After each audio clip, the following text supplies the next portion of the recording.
On Sky News Australia, this is the Rita Panahi Show Overtime. Welcome to the Rita Panahi Show Overtime. Coming up today, we'll be crossing to London to bring you the latest on the Russell Brand allegations, and I'll also speak to Tonya Buxton about the left's efforts to ban a news outlet that challenges their woke worldview. I'll speak to Shamika Michelle about the latest from the US, including the ongoing border crisis. The Biden administration has created an absolute catastrophe on the southern border, and Kinsey Schofield will join me with the latest royal news. We have a massive edition of Lefties Losing It coming up, but as always, we'll start the program with the biggest stories from around the world with Kosha Gator. Kosha, let's start with the latest. A few hours ago, Donald Trump appeared in a Manhattan court for the start of a civil fraud trial that has the potential to cripple his business. Certainly it is taking up valuable time that he should be devoting to campaigning. The former US president and his two sons are currently in court facing allegations that they artificially inflated their assets by nearly $3 billion. President Trump labelled the politically motivated charges as the single greatest witch hunt of all time. This is a continuation of the single greatest witch hunt of all time. We have a rogue judge who rules that properties are worth a tiny fraction, 1/100th, a tiny fraction of what they actually are. We have a racist attorney general who's a horror show, who ran on the basis that she was going to get Trump before she even knew anything about me. She used this to run for governor. She failed in her attempt to run for governor. She had virtually no polling. She came back and she said, well, now I'll go back to get Trump again. And this is what we have. It's a scam. It's a sham. Just so you know, my financial statements are phenomenal. Kosha, this next bit of footage certainly doesn't help New York Attorney General Letitia James, nor the judge. These are the sort of antics we're about to see. You'd expect in some sort of, I don't know, third world despot country. Have a look at how the Attorney General is glaring at Trump during this footage, and then watch the judge's reaction, the glee, when he sees that the cameras are on him. You're more likely to have cameras in state proceedings, and so it's up to the discretion of the judge. And quite frankly, I'm not too sure that both parties would want this. I think that Trump views this, the optics of this, as working to his advantage. Look, people looking at this live picture right now will be either filled with rage or they will be thrilled. And that's the problem, is that, you know, you have James now being shown in the background, you've got Trump in the foreground, and it fulfills the narrative on both sides. Trump is likely right. I mean, he's being shown in a sort of tag team series of prosecutions and civil lawsuits where one prosecutor tags another. They're all insisting on these trials occurring before the election. There are many people that find that troubling. Hardly sober deliberations there, Kosha. Some of them seem to be enjoying their time in the spotlight. They certainly are. I think that the footage of the judge won't age well because, you know, taking off the glasses and smiling as it's some kind of comedy show, which it might be to him, is not a good look because judges are supposed to be neutral. They're supposed to metaphorically be wearing that blindfold of justice and just expressing that neutrality on their faces and just responding to the facts that are presented in the four walls of the courtroom. And it's any defendant's worst nightmare if you walk into a courtroom and you think the fix is in or the judge already has made up his mind. So that's just a general macro point, let alone if the defendant actually is Donald Trump. It's a crazy case. I think everybody sort of sees that, where the basics of it is. That's the most crucial thing. I mean, the optics of everything we've just seen, yeah, that's not great. But the substance of this case, this is where it shows it's just a show trial. It is a witch hunt. It really devalues, and you can see why people have such trouble having faith in the justice system currently in the US when you've got nonsense like this occurring. That's kind of the meta point, right, in terms of what's happening here. Loss of trust crisis of credibility. Every time this happens, there is a consequence to that in terms of the country. And if you look at the span of history, the surefire decline of any civilization is when people lose faith in the justice system, more than anything else, more than elections, more than other norms.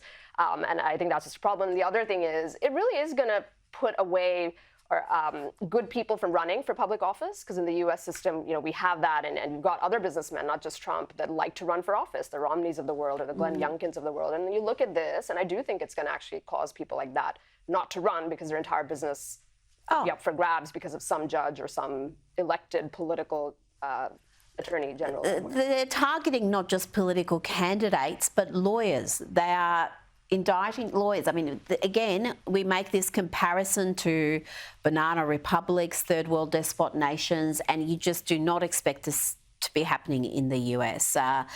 Now, let's go to the Communist Party in Australia. They've been busy spruiking Anthony Albanese's voice, the race-based referendum, and they acknowledge that it's all about treaty. A voice for treaty and truth. This is the power of representation and recognition of the history of this land we live on and a part of. This is why the Communist Party asks all Australians to vote yes from the heart. But Kosha, it's not just the commies. We have the voice architects themselves repeatedly over the years making it clear that the voice is all about treaty. It's about empowering them to negotiate a treaty from a position of strength. It is. And I think, when a human being is committed to the cause and the moral superiority of their argument, which is what this comes down to, then it's not surprising, I think, that you see people saying the quiet part out loud or just putting it out there in the open because it's they really believe in what they're pushing out there. And I think we'll just see more and more of this as the fever pitch heats up. Yeah, we're in the final days now, less than 2 weeks before the big vote, and Prime Minister Anthony Albanese has relied heavily on the celebrity endorsements as well as the big corporates, and he got a big shot in the arm for his race-based referendum because NRL star Nathan Cleary is the latest recruit. He also has come out and said people should back the voice. Kosha, do you think this is impactful? Do you think it's going to get those people who are perhaps apathetic about this issue and on the fence? Will these celebrity endorsements do any good? I think not as much as maybe they would think or hope, and probably not as much as what they pay the celebrities to do these things, but on the margins, probably. That's why this is a little bit dangerous. I think we're in, a post-neutrality world, whether it's the justice system, as we just discussed, or celebrities. People are up for sale.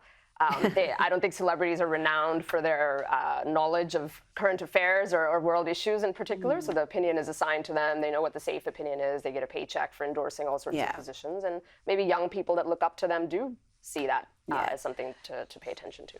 Well, and we do see celebrities overwhelmingly come out in support of leftist causes, because if they ever state in a position that's even remotely conservative, even centrist, they get attacked and they get absolutely a price they have to pay, a commercial price often, for having that opinion. So we are used to opinions that come from the celebrity class being overwhelmingly from the left. It's safe to have a leftist opinion if you're a celebrity. But we've got some comic relief for you. One of Australian comic, Nikki Osborne, has cleverly mocked all the celebs who want to preach their politics to you. Hi, I'm a celebrity, talking to you from my villa in Lake Como, telling you how to vote. Why?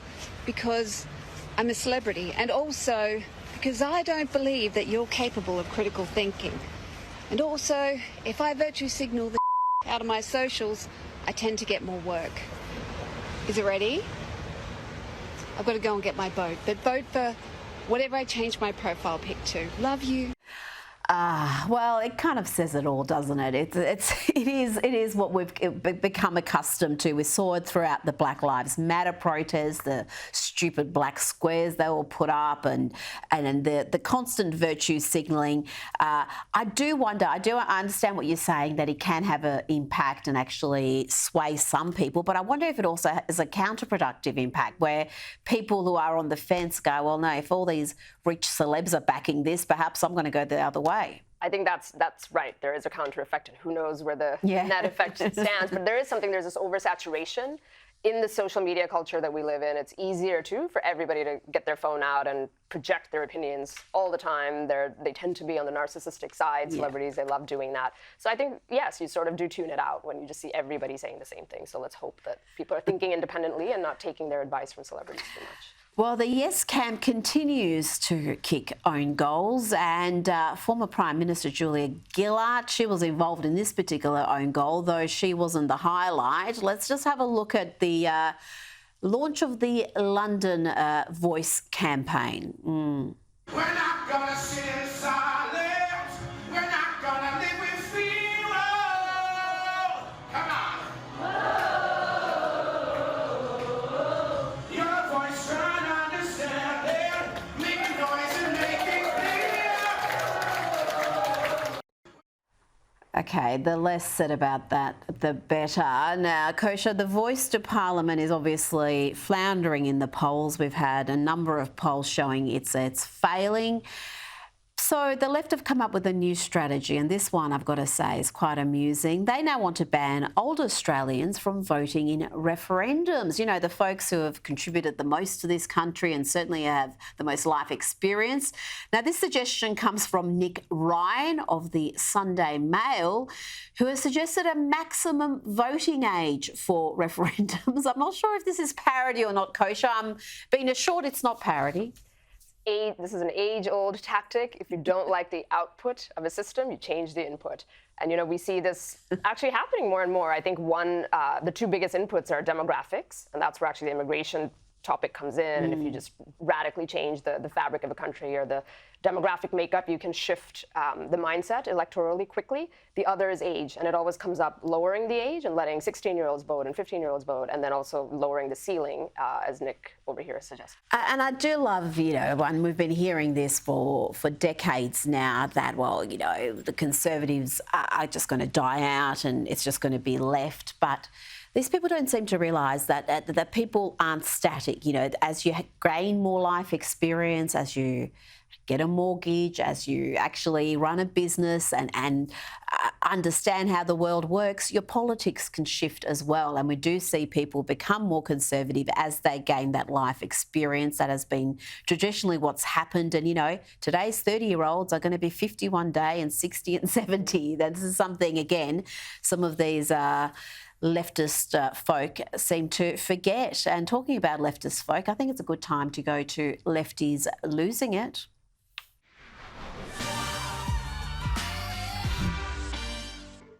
Kosha, let's start this segment slowly today with this peaceful protest of lefties losing it. Here are a group of vegans staging a mock funeral in a supermarket, and they place flowers on meat trays.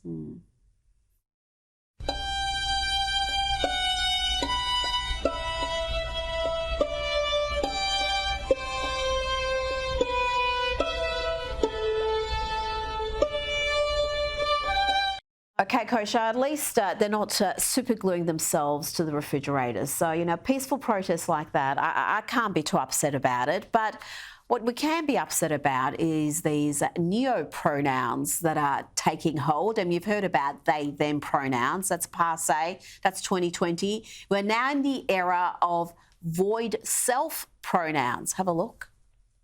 He, if you would refer to me as he, because that's also one of my pronouns. Have you seen Void? Void is on Void's way. Okay, I think we're all a bit dumber for having watched that. Can you keep up with these new pronouns? Because we mock them here, but you are expected to respect them and observe them, and it's hateful not to, but they can literally be anything. It can be plant, it can be void in that case, it can be fairy self. what point will there be some limits on completely mangling the English language? I think only when the culture pushes back. Until then, we're not going to have any limits. And you're right, it can change in real time. So you're expected to have a rule book or a language book, and then it changes, and you don't even know that you're violating what the latest norm is. I didn't play you that whole video, but that is someone who's trying to explain the importance of this pronoun and why you should use it. They were having trouble themselves actually using it and providing examples because it's just unnatural. This is not how language works. Now, let's go to Charlie Kirk and Turning Point USA. They do some great work. Here they expose American students paying, well, small fortunes for college degrees, but who are so daft or perhaps cowardly that they cannot answer simple questions like, what is a woman? What is a woman? That's a stupid question, dude. That's a dumb question. What is a woman? It's not a trick question. What is a woman? Who identifies as a woman? You can't answer the question with the question. Yeah, define the woman without saying woman. It's a social role. You're in college, paying for an education. What is a woman? How about you talk to someone with media training? Huh? How about you talk to someone You don't need media training. It's not a trick. What is a woman? You can't answer the question with the... It's the college kids of America going hundreds of thousands of dollars into debt who think it's a trick question when you ask them what a woman is. They don't seem to understand that saying the answer, someone who identifies as a woman, isn't an answer because, again, what is a woman? You say someone who identifies as a woman, you still haven't answered the question, what is that? So, again, how can they be so clueless and so unequipped to deal with the most basic questions? Because this question of what is a woman has now been going around for some time. You'd think they'd come up with a better answer than someone who identifies as a woman.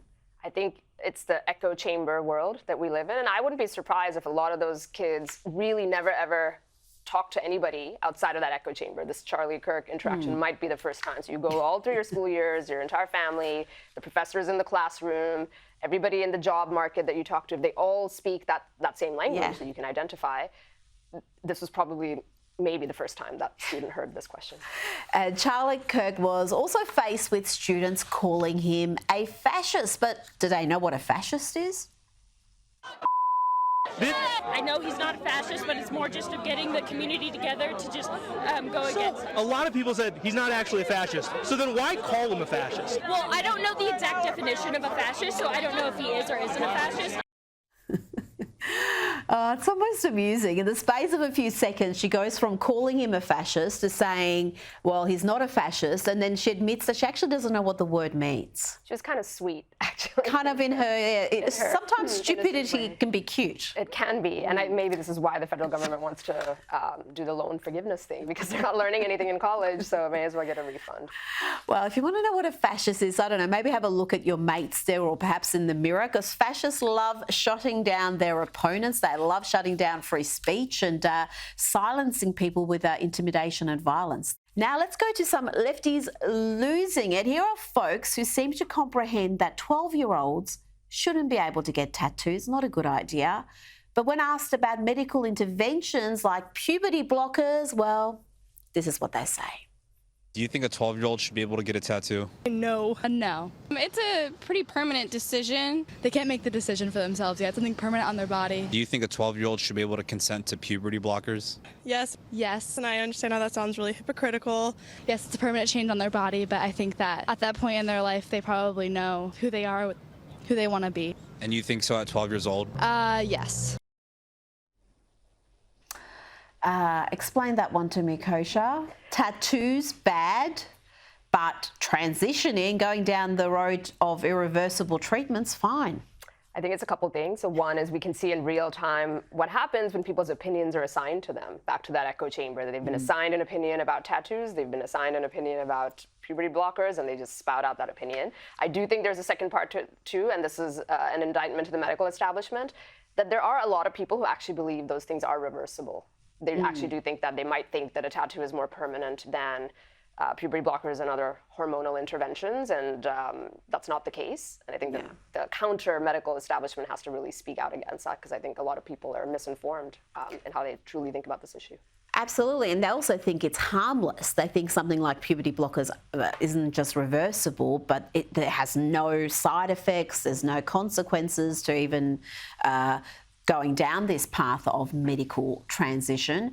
Now, let's go to Lefties losing it on school boards. And this based mother in the US has given her school board a dose of reality and told them to focus on their core responsibilities, and that ain't indoctrinating children to be woke simpletons. There is one goal for the educational system.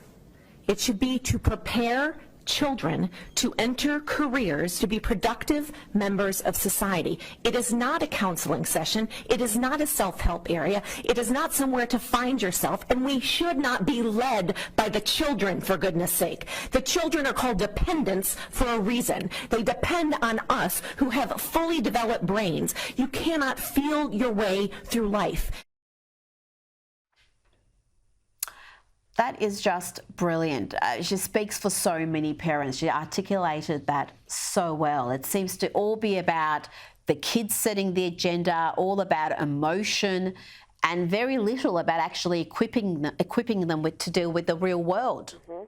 I think moms and parents, moms and dads, is the sleeping giant that's being awakened in this. And it's one of the few areas where actually I do see people who are traditionally from the left or the right converging, because when it comes to the kids and going too far in terms of how the classrooms are being run, they are uniting a little bit. And you see that whether it's the Glenn Youngkin election on that issue, whether it's the level of people that are now running for local school board elections, which is not something that they did, or you see clips like this. Maybe not enough, but I do think the tide is turning a little bit on parent rights. And you're also seeing that convergence when it comes to different ethnic groups. Again, a lot of the groups who've traditionally supported leftist parties are now protesting against some of these leftist positions. You're seeing the Muslim parents, for example. A lot of socially conservative migrant groups are not comfortable with this sort of stuff in the classroom anywhere near their children. And finally, let's go to an elementary school teacher in the US who makes an excellent case for homeschooling. She now identifies as non-binary, MXK, that's what she wants people to call her. And she's thrilled about inflicting such concepts on her young and no doubt confused students. Hi, here's some things my students have said/done since I came out and changed my teacher name. You have a new name? Well, yes, it's a name that makes me a lot happier, and that's why I changed it. I like your new name. I do too, but it's nice to know I have your approval. Mix? You mean like mixing you up like cookie dough? If that's gonna help you remember it, yeah, cookie dough works. Excuse me, Miss K, I need... It's Mix K! I did not ask them to do that. You guys are 5th grade, so I feel like I can tell you this a little bit more. My new name is going to be Mix K, and I go by they and she pronouns. Yay! Woo! 5th graders, really. I mean, you do feel sorry for the parents of whoever is in her class, because what do? You can't. I made a joke about, it's an ad for homeschooling, but it's just not an option for many parents. You can't really, most schools dictate that you don't want your child to be in a particular class, and you've just got to have to, deprogram the children at the end of the day. That's the other option. Now, homeschooling, the rate of homeschooling has doubled in the last 5 years, and there is a reason for that. And some of it is COVID's afterhang, some of it is economics, and a large part of it is the culture wars, and you might see that continue more and more. And you're right, otherwise it is deprogramming and just kind of really teaching your kids to have a filter, and then you just add to that the cost in terms of money and time that we all incur for schooling, and then it feels counterproductive, but that's where we This is why school choice matters. Coach Agata, thank you so much for your time today.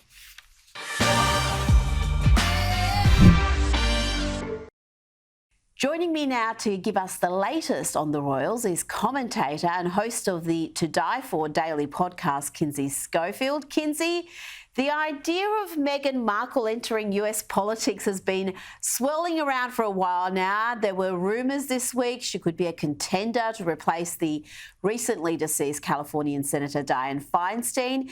We do know back in 2020 she did have an hour-long meeting with Governor Gavin Newsom, reportedly to discuss the possibility of replacing Kamala Harris when she became Joe Biden's vice president.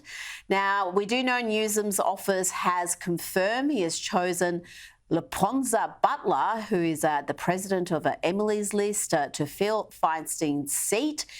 She's a hard left lady who heads up the pro-abortion group Emily's List. She doesn't actually live in California, which is fairly interesting, and has never been elected to public office.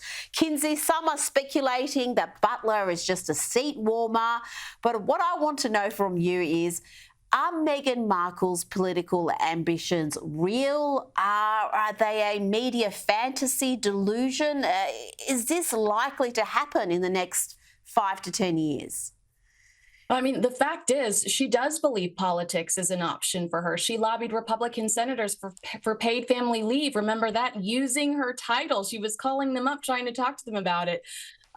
She also vaguely endorsed Joe Biden during ABC's, it was an ABC special for Time Magazine's 100 Most Influential People. And she appeared on digital voting panels with Hillary Clinton, with Kamala Harris, with Stacey Abrams. And a source told the Daily Mail earlier this week that Meghan is interested in politics more than anything else. That's where she believes her power is. But she's had to focus on making money, which, you know, Rita, when you marry a guy who didn't start paying his phone bill till he was 35, it might be your job to pay the bills. You just have to be realistic about these things. But you're right. I had a guest on my podcast, too, that said she'd been reaching out to Gavin Newsom quite a bit, even about this Feinstein seat, and that Gavin entertains her because he feels like she is somebody that could potentially fundraise for him in the future. She's a sideshow. He feels like she is good to have in his corner in case he decides he needs to raise funds to run for president himself.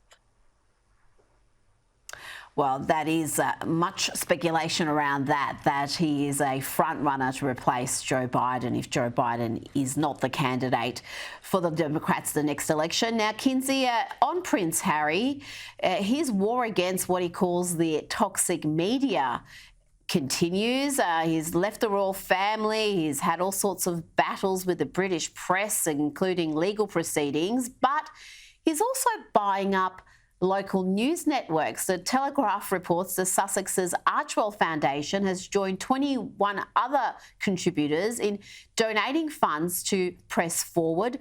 It's a coalition that wants to fund local newsrooms across the US. So the question is, if he hates the media so much, why is he buying up the media? Wow, isn't this a crazy story? And don't forget, this is the Aspen Institute's Commissioner of Disinformation, which is ironic when you fact check Spare or statements made in his reality television show. But you're right, this alliance is called Press Forward, and it's received funding from a ton of really rich people. This was, keep in mind, this was one of the 15 points made in the Aspen Institute's Commission on Information Disorder report. They said promote substantial long-term investments in local journalism that informs and empowers citizens, especially in underserved and marginalized communities, which on the surface seems pretty admirable. But knowing Harry's hate for the media makes you wonder if it's something much more sinister. The Telegraph made this great statement: if you can't beat them, buy them. This is a person that's referred to journalists as pirates with press cards and called the First Amendment bonkers. So I really don't want him to have any business in newsrooms. No, exactly. His attitude to the free press is not one that you want to see emboldened any further. Now, talking about the free press, the Daily Mail has obtained emails that reportedly show the list of appearance demands Prince Harry and Meghan Markle have made before they visit an elementary school in New York. According to the Mail, they demanded a Harlem elementary school have cushions, new carpet, and an outdoor space to film their next Netflix docu-series, reality show is what that is. Kinsey, this all sounds a little bit too much for Meghan reading a children's book for a few minutes. What else can you reveal about this visit? Well, I mean, I think that the most shocking aspect of these emails was that they wanted children as young as 5 years old to commit to not speak negatively in public about the Sussexes, even on social media now and into the future, which is giving a little CCP. Like, I can't promise that you're not going to hurt my feelings in 5 years, Meghan Markle. I might slip and say something negative about you. So the idea that they made teachers and children sign these release forms, promising that they wouldn't say anything negative about them. But I mean, it's getting pretty diva. That's some pretty diva behavior. The next thing you know, we're going to have them like asking that they sort out M&M colors or something, like Guns N' Roses or whatever those crazy writers look like. Well, it is a rider of sorts, isn't it? And frankly, I think, you know, a bowl of M&Ms is a little bit easier to provide than new carpeting and whatever else they were demanding there. I mean, come on, she's just there to read a book for a couple of minutes. And the couple who just want you to respect their privacy, they just want to be left alone while they film these reality programs and do these daft podcasts and tell all interviews. Well, they've released a behind-the-scenes image which has been very well received amongst their fans. This is from the Invictus Games.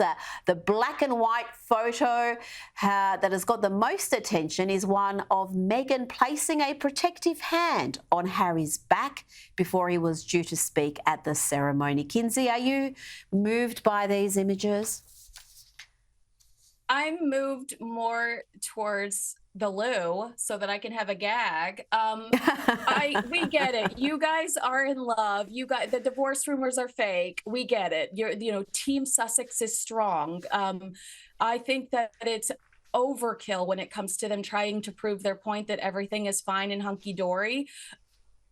You don't have the kind of issues you have with Spotify, with the royal family, and everything be perfectly fine at home.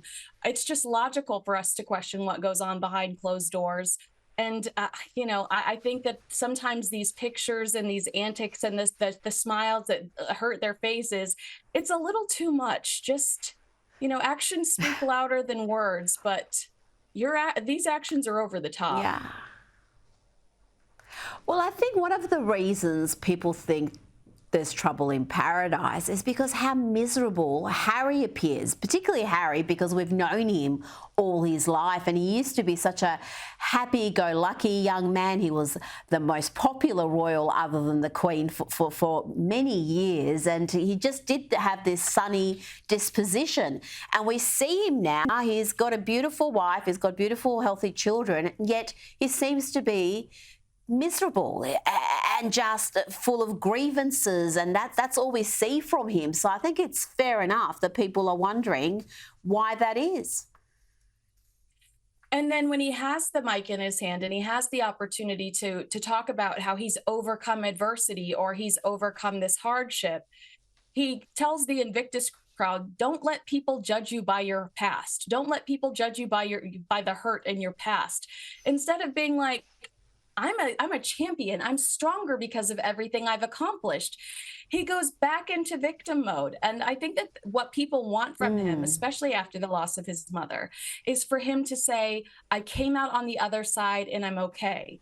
And I'm better and I'm stronger. And instead, he wants to take us back to this sad, this kind of pathetic place. And we expect more from him.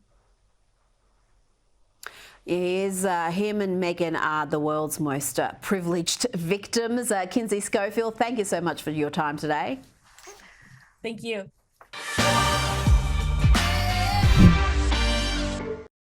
Joining me now is the author and commentator Shamika Michelle. Shamika, let's go to the border. The latest data for the month of September is in, and it highlights the consequences of the Biden administration's disastrous border policies.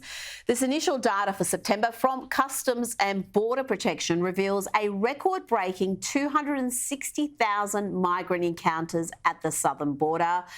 This is a direct result, Shamika, of the policies and the rhetoric of the Biden administration. Yeah, the Biden administration is just a bunch of losers, honestly, Rita.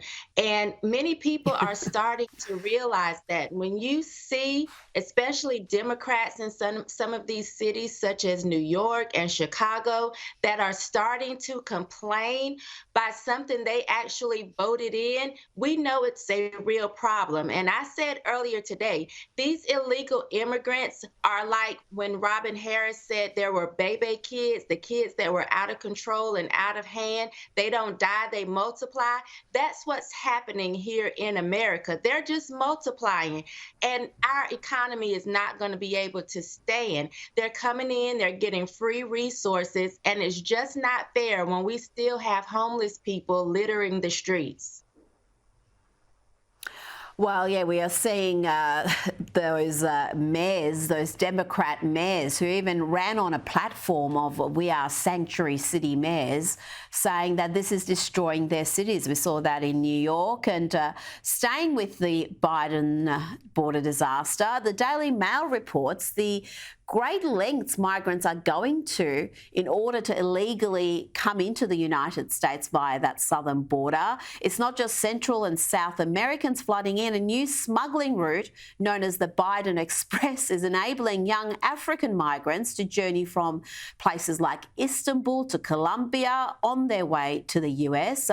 Migrants on this route told the Mail the current Biden administration's policies offer them a better chance of starting a new life in the US. Shamika, you can understand why these people are coming in. They are what you would call economic migrants. They do want a better life, but a country that doesn't have control of its borders, well, really, it's not a country, is it? No, it's not. And we couldn't do this coming into other countries. You know, they would have some type of protocol. And it just really frustrates me because they've been pushing the story that this is women and children coming in. But with everyone that I talk to, they say they are military age men. So why are these men coming here? If you are real men, stay in the country you're in. You want a better life, build that country. But to come here illegally is just the wrong thing to do. You're already showing that you lack integrity and that you lack the ability to follow rules when you do stuff the wrong way. So we don't even need these type of people coming in en masse because you don't follow rules as it is. Well, these are incentives being placed before these migrants. Like you said, if you're being brought in, you're being put up in a hotel, you're being given resources, and you come from an impoverished country, you can understand why they feel like there's an incentive to do that. So the pull factor there is quite strong, and this is why you need sound border protection policies. And the stats just really illustrate this. Border encounters have almost quadrupled under the Biden administration. There were around 51,000, just under 51,000 per month under Trump. Now there are over 194,000 a month under Biden. That's an average. Now, Shamika, let's talk about Florida Governor Ron DeSantis, who recently delivered a very, very interesting takedown of Bill Maher, who was going on and on about how he couldn't possibly forgive Ron DeSantis for being an election denier or for backing election deniers. And Ron DeSantis had this very sharp comeback. Let's have a listen. But you campaigned for election deniers in 2022. This I do not forgive. Well, to quote The Godfather. I mean, Carrie Lake, who said Biden is an illegitimate president, Trump didn't. Well, now she's attacking me, so maybe I did make a mistake there, because she's out there saying she's trying to say that we mandated vax in Florida when we did the opposite. We protected people even from private mandates. So that may have been. But Trump lost the election, right? Yeah. Okay. So why did you campaign for people who? Because I wanted to see Republicans win key races. I think it's important. That's not a deal breaker issue for you. That's not democracy. Well, okay. Well, let's go back to 2016. Your friends in Hollywood were cutting ads telling the Electoral College to vote against Trump in the Electoral College because it was stolen. They said Russia stole the election. For years they said that. So don't act like this is like a unique thing in modern history of the country. I I've got to say, Ron DeSantis is just superb when under attack. He never seems flustered. You know, I think he does a good job with communication. I actually was a little bit disappointed, honestly, Rita, because I felt like it was weak. You know, if you really thought that there was some type of discrepancies with the 2020 election, I think it's okay to say that and stand by whatever you said or believed then. You don't have to switch it up now that you're having your feet held to the fire. So I would have liked for DeSantis to actually say, I thought Kari Lake would make a great governor of Arizona, opposed to backtracking a little bit because Bill was putting the heat on him. I saw another clip where Bill told him, let's be honest, Ron, if you were doing well in the polls, you wouldn't be here. And I think that that is absolutely true. If he was doing as well as he wished he was, he wouldn't have to do some of these shows. But I don't like the flip-flopping. Even if you feel like you made a mistake, I think you should say, you know, I do believe there was some sort of discrepancies in the 2020 election. If you said it, stand by it, because either you were lying then or you're lying now. Well, he's coming second in the race to Donald Trump, and he's the one man I want to ask you about next. He's delivered a savage take on pop star Taylor Swift's latest romance with Chiefs tight end Travis Kelce. The media frenzy surrounding this developing relationship is intense, Shamika. We've had Taylor Swift attend another Chiefs game, this time with a bunch of her Hollywood mates, including Hugh Jackman. Now, this quote from Trump is just classic Trump. He said, I wish the best for both of them. I hope they enjoy their life, maybe together, maybe not. Most likely not. That's been interpreted as rather harsh, but Shamika, I think he's probably going to be on the money there. For sure, because I think it's just a ploy, you know, to actually push liberalism or push left-leaning policies. Kelce is also now pushing the vaccine. He's pushing a card with one of the credit people here in America, Experian. And so it, to me, is just all orchestrated to keep us focused on ridiculousness opposed to the issues that we need to honestly be paying attention to, such as illegal immigration, such as these high gas prices or high grocery prices, the way that Americans are struggling every day because of the shambles, if you ask me, that the economy is in. Although Biden keeps telling us this is the great economy and we're doing well, my grocery bill says otherwise. So I think when they get us focused on these celebrities that really have nothing to offer us, who have nothing in common with us, then we don't pay as much of attention as we should to the things that matter, which is actually living a decent life and being able to take care of ourselves and our children. So I think it's a plan. I don't think that they'll be together long, you know, past the football season. It's a distraction, and it's doing exactly what it's supposed to do, distract people from the real issues.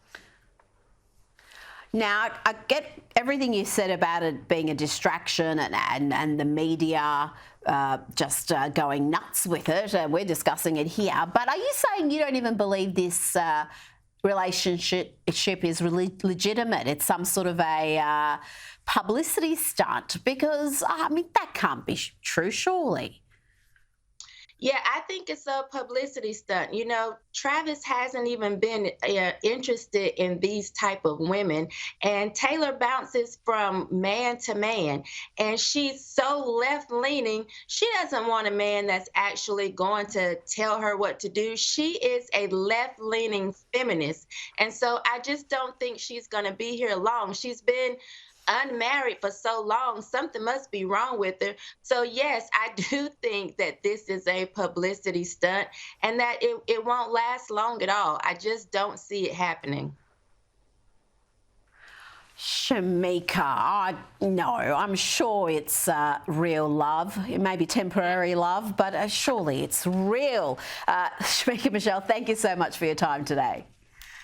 Thank you, Rita.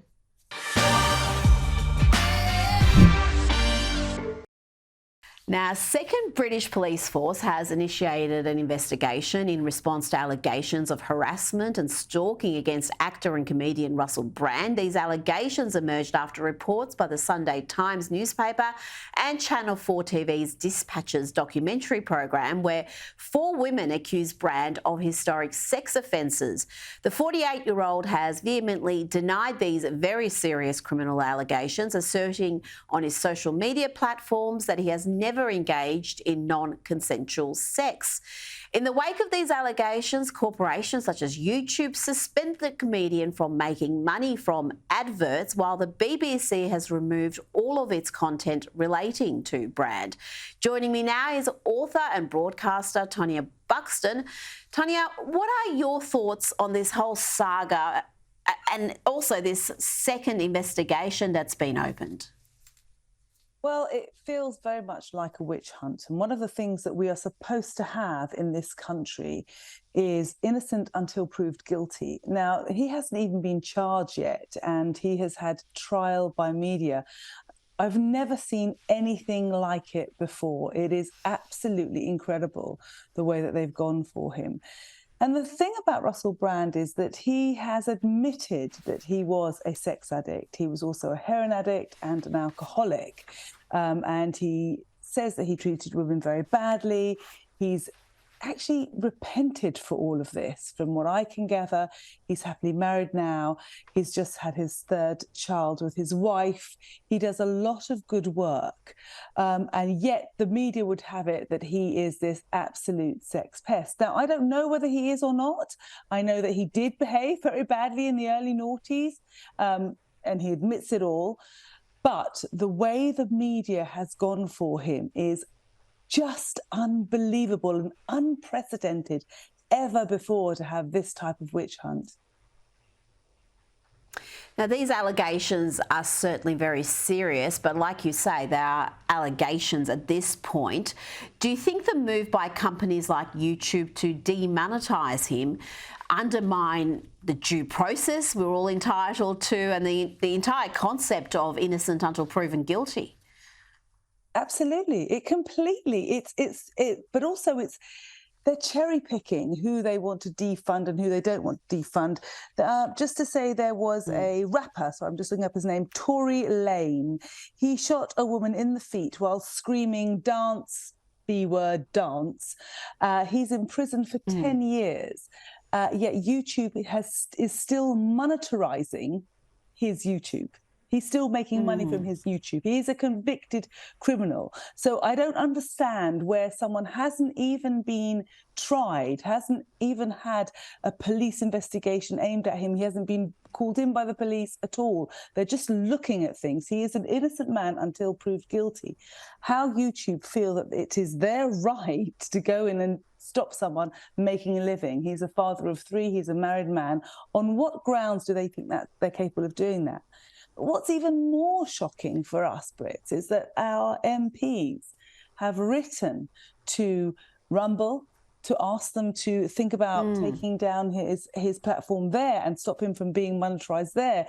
They've written for the channel that I work to, the channel that I work for, which is GB News, to reflect on one of the other presenters who spoke in defence of innocent until proved guilty on our show.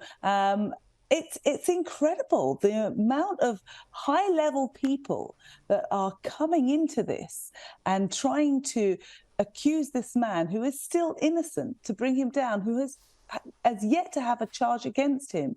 It's you have to wonder, when he was in the late noughties, working for the BBC and Channel 4 and behaving really badly and getting away with everything and almost encouraged to behave badly, no one was saying anything because he was the lovey of the left then. The left loved him. He used to write for The Guardian, for goodness sake. But since he has repented, he has woken up and he is really spewing, as it were, a lot of truths that are happening at the moment about Big Pharma, about globalists, about world views on things, the way that the big globalists are controlling the world, and also the lack of our freedom in these countries. We feel we're in a democratic country, but we're not. Our democracies and our freedoms are being infringed upon constantly. Do you think this is the reason that they've gone for him now? I don't know. Well, yes, when he was a deviant commie and supporting Jeremy Corbyn, we weren't hearing any of these stories, and certainly we didn't have members of the press and even politicians campaigning for him to be deplatformed. That's what makes me uncomfortable. I mean, if he's guilty of any of the things he's been accused of, then lock him up, throw away the key. But until there is due process, there's actually allegations that are tested in a court of law, you can't deprive someone of their livelihood. Now, you mentioned GB News. Columnist Alison Pearson has written a fantastic piece in defence of GB News in The Telegraph following the channel's recent controversies. There have been calls from within the leftist establishment to shut down the conservative news station following off-colour comments made by presenter Lawrence Fox last week. Tony, it's clear that many of the elite in the UK are not comfortable with the mere existence of GB News, the fact that it provides audiences with a different point of view. Absolutely. I mean, it's completely outrageous. And again, it's such a one-sided view. You know, when some of these other people have said terrible things on live television, or not even live, they've actually broadcast things like hoping that Nigel Farage has had acid thrown in his face. That's what Jo Brand said. She was disappointed that it was milkshake thrown at him. Why not battery acid? Or we've had actresses Miriam Margolis say that she hopes Boris dies of COVID. I mean, nothing happens not to the presenter, not to the broadcaster then, but now everyone's trying to take down GB News. And the reality is they're frightened. GB News has just grown and grown in strength. Many times we outrate Sky and the BBC because we are the channel of the people. GB News is the channel of the people, and they are telling truths that most channels don't say, that every other channel is just taking a straight line, basically saying what everybody else says. And they just don't like the fact that we are rocking the boat. And it's incredible that we've had people like Katie Rozelle of BBC who said that we are polluting the public debate. So by actually giving a debate, we have both sides. I have some really heated debates with some amazing left-leaning or extreme left people that come and commentate at GB News. I mean, they get quite heated. It's great. But there's always both sides of the story. And that's what's really, really lacking in Britain at the moment on television.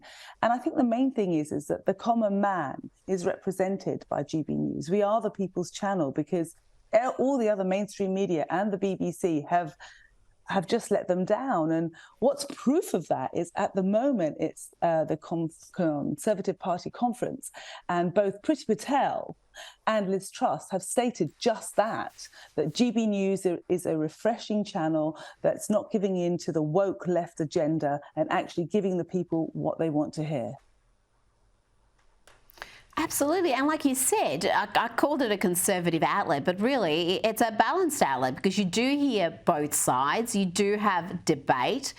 And the fact that these other outlets have just got used to pushing this echo chamber view, often at odds with the majority of the population. I mean, Brexit showed that. I mean, how many people in the media were actually presenting the views of Brexit supporters, honestly, during that entire debate? Now, just quickly on this damning new report about the harm lockdowns cause children in particular, the Children Rights Organisations Alliance have found that government pandemic policies frequently place the needs and rights of children last. We saw things like social distancing, school closures, playground shutdowns, all of it adding to the growing mental health crisis among young kids, causing a surge in young children seeking professional help. Tonya, people like yourself were warning of this when it was happening, but the bureaucrats weren't listening. Yeah. GB News was the only channel that you could go on and actually say, can we just hang on a minute? What about all these people that are not getting diagnosed with cancer? What about all these children that are stuck in tower blocks in the rain, not being able to get out, with parents that are neglecting them or abusing them, or even parents that just couldn't cope with having them 23 hours a day locked in.